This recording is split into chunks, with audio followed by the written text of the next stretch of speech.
আজি আমাৰ গোসাঁনীজনী গা ধুৱাব, মানে 5 দিনীয়া গা ধোৱা।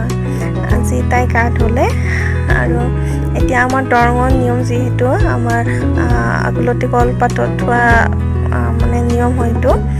এতিয়া আগলতি কলপাতত থৈ দিছে, দেখিছেই নহয়, লগে লগে মানে কান্দি দিছে আৰু পাতখন মানে বহুত ঠাণ্ডা হৈ আছে, সেইটো কাৰণে কান্দি দিছে তাই। এতিয়া গামোচা এখন দি কিনে আইতাকে উঠাই ল'ব আৰু আইতাকৰ ল'ব মন গৈ আছে। এতিয়া আইতাকে উঠাই ল'ব, সকলোৱে আজিৰ পৰা মানে তাইক ল'ব পাৰিব।